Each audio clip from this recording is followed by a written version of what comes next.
Hi అండి, నమస్తే. Welcome to my channel. ఈరోజు సింపుల్ అండ్ టేస్టీగా ఉండే టమాటో రసం ఏ విధంగా తయారు చేయాలో చూపిస్తాను. చూద్దాం రండి. ఈ టమాటో రసంలో చాలా వెరైటీస్ ఉన్నాయి.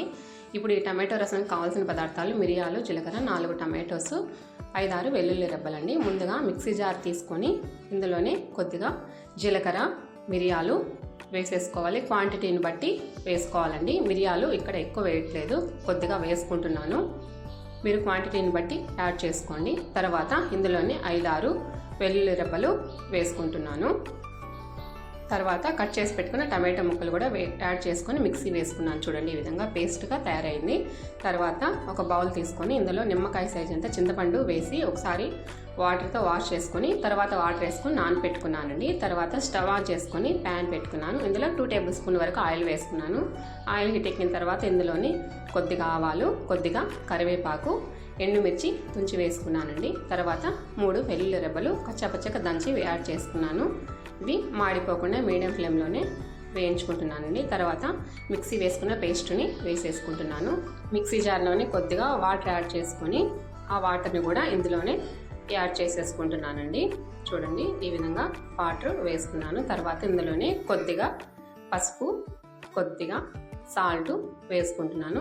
ఒకసారి కలుపుకొని మీడియం ఫ్లేమ్లోనే ఉడికించుకోవాలండి. చూడండి, ఈ విధంగా లైట్గా మీడియం ఫ్లేమ్ పెట్టుకుంటే ఉడుకుతూ ఉన్నాయి. ఇప్పుడు ఇందులోనే కొద్దిగా 1/2 టేబుల్ స్పూన్ వరకు ధనియాల పొడి వేసుకుంటున్నానండి.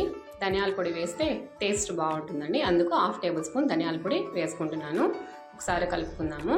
మీడియం ఫ్లేమ్లోనే ఉడికించుకోవాలండి. చూడండి, ఈ విధంగా ఉడుకుతూ ఉంది.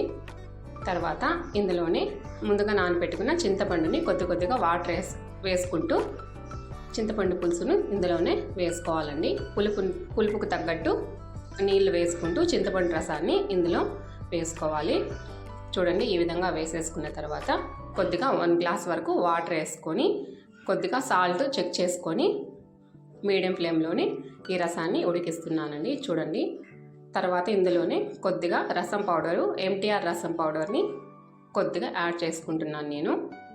చూడండి, ఈ విధంగా యాడ్ చేసుకొని ఒకసారి కలుపుకొని మీడియం ఫ్లేమ్లోనే ఉడికించుకోవాలి. ఈ రసం రెసిపీస్లో చాలా వెరైటీస్ ఉన్నాయండి. ఈ విధంగా ఒకసారి ట్రై చేయండి.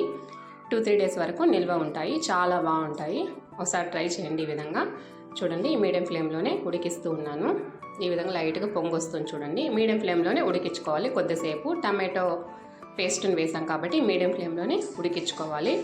కాసేపు ఒక 5 మినిట్స్ వరకు మీడియం ఫ్లేమ్లోనే కలుపుకుంటూ దగ్గరుండి ఉడికించుకోవాలండి. ఇంతే అండి, ఒక 5 మినిట్స్ ఉడికితే సరిపోతుంది. స్టవ్ ఆఫ్ చేసేసుకోవచ్చు. చూడండి, ఈ విధంగా ఉడుకుతుంది. 5 మినిట్స్ ఉడికితే సరిపోతుంది. ఇంతే అండి, చాలా టేస్టీగా ఉండే రసం తయారవుతుంది. ఒకసారి ట్రై చేసి కామెంట్లో ఎలా ఉందో చెప్పండి. ప్లీజ్ సబ్స్క్రైబ్ చేసుకోవడం మర్చిపోవద్దు.